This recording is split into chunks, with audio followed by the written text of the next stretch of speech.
Odisha tourism presents आस बुलीजा। आज आस बुलीजा कार्यक्रम रही कटक जिला बांकी ब्लॉक ये हूँ श्री श्री खंडितेश्वर मंदिर। ये मंदिर टी रही बांकीर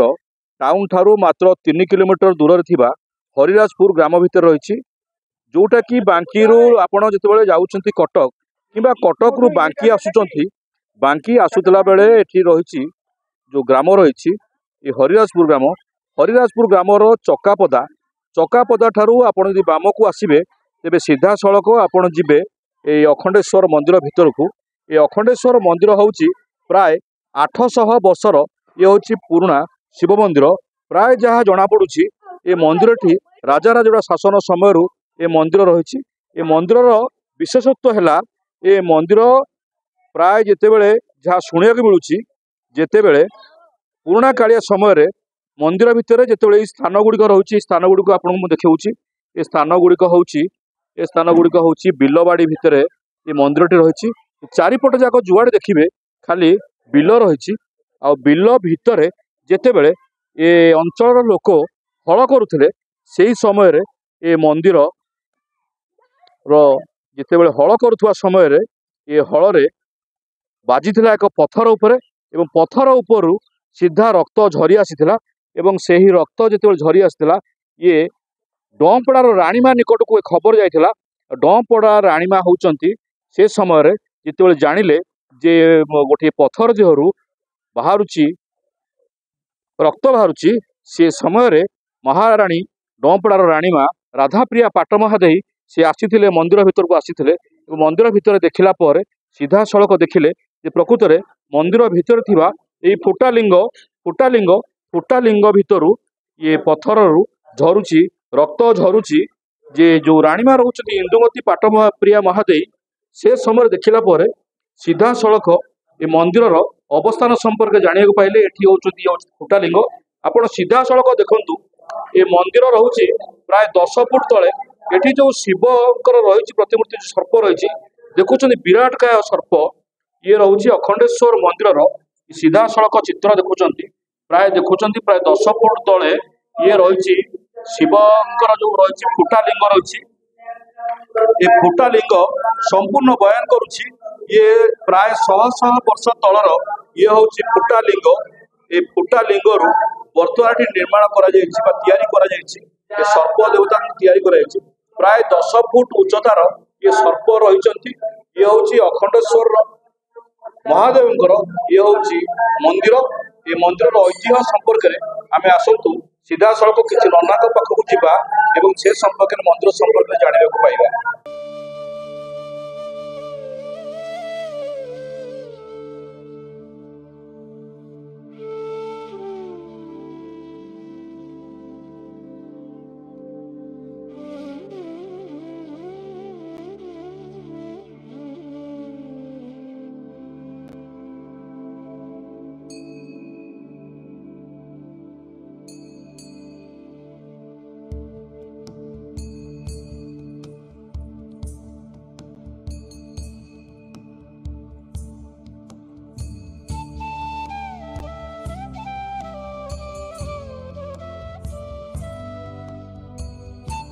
निकटे अच्छा जो चकापादा अंचल हरिराजपुर अंचल बाबा रही ये मंदिर संपर्क में कौन रखुंट मत आसतु सीधा सड़क पचारि बुझा आपड़ कौन कहे मंदिर संपर्क में केमी मंदिर आरंभ है। ये बहुत प्राचीन मंदिर एमती लोक कथा अच्छी शुणीचु पिलादिन भी शुणीचु गोटे स्थानीय कृषक से जमी हल करुला हल कर समय देखला रक्त बाहर रक्त कोट बाहर देखला कि से गोटे लिंग आविष्कार कला फुटा लिंग तापर हेटू स्थानीय लोक मैंने ये मंदिर गोटे स्थापन कले से मूल भितर बर्तमान जेहेतु लंगल मुन बाजी खंडित होता तेणु ये दियों का नाम था खंडितेश्वर पछरे से नाटा परिवर्तन कराई अखंडेश्वर नाम। देखु शुणुले जड़े बाबा मुहर शुणुले जितेबले ये जड़े हल बा हलुआ ये हल करुले अंचल हल करुले से समय मंदिर जो रही पत्थर रही पत्थर रे लंगल बा कंटा बाजिला एवं लंगल कंटा बाजिला से लंगल कंटारू झरी आसीथिला रक्त आ जितेबले इंदुमती पाट महादेई डमपड़ार राणी खबर पाइले से समय आसी घटनास्थल पहुँचले एवं जना पड़ा जे एठी खंड विखंडित अवस्था जो खंडितेश्वर जहाँ को कहुच्छी जो लंगल मुनरे जो पथरटी बाजी से समय यही पथरटी पूरा खंड खंड हो जाता तेणु से जो श्री महादेव ना दि जाता खंडितेश्वर महादेव एवं परवर्ती समय ये अखंडेश्वर महादेव भाव में दीर्घ 700 रु 800 वर्ष धरी पूजा पाई आसुचंती हरिराजपुर बा चकापदा अंचल विशेषकर कहवा एठिकार जो रही महान शिव रही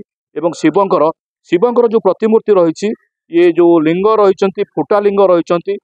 फुटा लिंगर जो सर्प रही प्राय 10 फुट उच्चतार ये सर्प रही निश्चित भाव में कहुए परवर्ती समय ये अखंडेश्वर नाम बांकी अंचल ये प्रतिष्ठा लाभ कर प्रत्येक वर्ष ये विभिन्न प्रकार जानी यात्रा भितर प्राय रोचे विभिन्न व्यक्तिविशेष एठिक आसुंच जी भी जहाँ मानसिक करुच्ची से मानसिक पूर्ण होतार लोक कथार जना पड़ी ये देखो ये अखंड क्षेत्र जहाँ नाम रही अखंड क्षेत्र पूर्वर थिला खंडितेश्वर खंडितेश्वर महादेव परवर्ती समय अखंड क्षेत्र बा अखंडेश्वर महादेव होती यार चतुर्पार्श्व आम आपको देखा ये देखु प्राय बहुत अति सुंदर जगह है बांकीर हरिराजपुर चकापदा अंचल छोटिया पार्क टीए जदि राज्य सरकार आगामी दिन में या आउ नूतन तो आने चेष्टा करती निश्चित भाव में ये अंचल जो अखंडेश्वर बा अखंड क्षेत्र रही ये यज्ञशाला रही निश्चित भाव में यह सुदूर प्रसार हो पार प्रत्येक दिन विभिन्न भक्त आसीपारे तेरे आम सीधा सड़क किसी लोक नजर को जीवा लोक मैंने कौन कहते कौन तथ्य रखुच्च आम सीधा सड़क पचारि बुझा आसतु विभिन्न व्यक्तिविशेष मैंने अच्छा विभिन्न आम देखु चतुर्पार्श्व देखु चतुर्पार्श्वर पारिपार्श्विक अवस्था देखु ये निश्चित भाव अति सुंदर है आम निकट जड़े स्थानीय बासिंदा अच्छा आसतु पचारि बुझा ये जो अखंडेश्वर बा पूर्व थिला खंडितेश्वर मंदिर जहाँ परवर्ती समय खंडित अखंडेश्वर मंदिर रही ए संपर्क में आप कौन रखिए मत मो ना कौशिक नायक आम घर यही जगार 3 किलोमीटर दूर बांकी टाउन निकट मो पिला बेलू देखी ये जगह एक प्राचीन शैवपीठ एठारे विभिन्न पर्वपर्वाणी सह जागर उत्सव खूब भक्तिभावपूर्ण होता है एठारे बहु अंचल चारिकर अंचल लोक मैंने आसी उजागर रुहंती किंबदंती कहे एक बिल भितर यही जगार किनी ठाकुर विजय करथिले एवं जड़े कृषक हल करुवा समय ठाकुरंकर मस्तक लंगल बाजी एवं कृषक से देखी सारापर निकटस्थ ग्रामर जड़े लोक स्वप्न होता से ही दिन ठारू एठारे खंडितेश्वर नाम मंदिर निर्माण करी लोक मैंने पूजा आराधना करुले परवर्ती समय यह अखंडेश्वर नाम नामित यह एक बहु प्राचीन शैवपीठ दमपड़ार राणी ए मंदिर उन्नति करथिले वर्तमान ए मंदिर आहुरी अनेक उन्नति हो सारे देखु परवर्ती समय जितेबले डमपड़ार महाराणी इंदुमती पाट महादेई मंदिर को निर्माण करते परवर्ती समय राज्य सरकार तरफ ये जो पीठ रही पीठर विभिन्न प्रकार उन्नयनमूलक कार्यक्रम कर अखंड अष्टभुजा व दुर्गा अमन ये प्रतिमूर्ति मंदिर रही एठे अखंड क्षेत्र अखंड अमृतधारा शुद्ध पानी जल व्यवस्था कर गोटे घर निर्माण कर जो घरे कि स्थानीय अंचल विभिन्न व्यक्तिविशेष रोचंती विभिन्न साहित्य संस्कृति परिषद जो मैंने रही से जो मैंने भी ये कार्यक्रम करुँच या विषय में सीधा सड़क आपको देखा ये कार्यक्रम से ये हूँ चतुर्पार्श्व बा अखंडेश्वर मंदिर ये हूँ चतुर्पार्श्व अति सुंदर भाव में विभिन्न प्रकार मंदिर निर्माण कर ये प्राय अखड़ा अलड़ा हो रही अंचल में प्रचार प्रसार अभाव जो ये अखंडेश्वर महादेव बा अखंडेश्वर शिव ये लोकलोचन को आसी पारना आज उदय लावण्य तरफ आम ये जो अखंडेश्वर मंदिर बांकीर हरिराजपुर पंचायत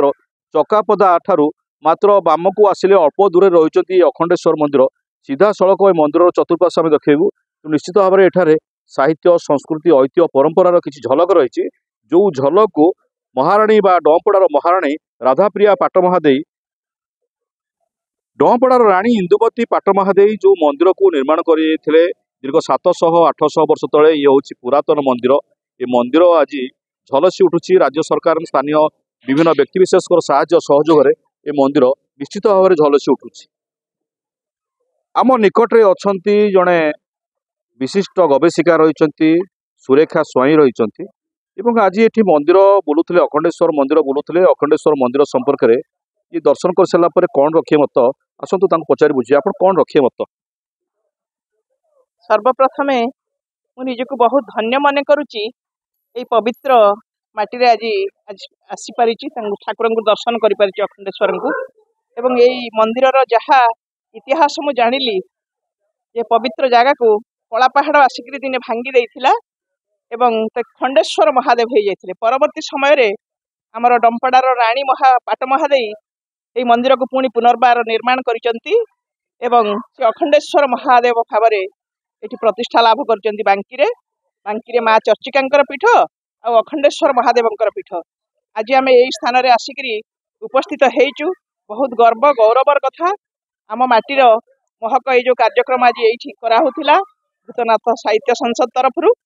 ये आसिक आम ये बहुत आनंद अनुभव करुँ बहुत लोक ये भेटी पारिछु एवं बांकीर जो ऐतिह्य परंपरा ताकू ये अनुभव करूँ पवित्र माटी रे निजको धन्य मन करुँ। आपण माने जेतेबेले बांकी आसुचंती माँ चर्चिका मंदिर दर्शन करने सहित कटकरू बांकी आसला बेले सीधा सड़क रही हरिराजपुर पंचायत रही हरिराजपुर चक्कापदा दे सीधा आसीपारे आपण अखंडेश्वर मंदिर को। ये अखंडेश्वर मंदिर बहु प्राचीन मंदिर प्राय 700 रु 800 वर्षर ये हूँ पुरातन मंदिर। ये मंदिर को आपण देखिले जानीपारे जे मंदिर ऐतिह्य कहूची कथा जेतेबेले बांकीर राणी इंदुमती पाट महादेवी जेतेबेले जानिले जे मंदिर भितर जो जिते पड़िया थिला से समय रे एटी हल करथुवा समय रे एवं पथर खंडेश्वर होइथिला से समय रे महारानी जानिला सारला पर एठू आसीथिले एवं ए खंडेश्वर महादेव को प्रतिष्ठा करथिले एवं केतेक अन्य केतेक गवेषक माने कहउचंती कला पहाड़ मध्य ए मंदिर को भांगिथिला। तेबे गोटे कथा कहवा ए अखंडेश्वर मंदिर को जितेबाला आप बांकी जाउछंती मंदिर को दर्शन करंतु प्राय 10 फुट तले रहिचंती शिव फुटा लिंग रही 10 फुट उच्चतार रही सर्प रही दर्शन कर सुजोग को केवे हाथ छड़ा करंतु नहीं। Bureau news udayalavin.com।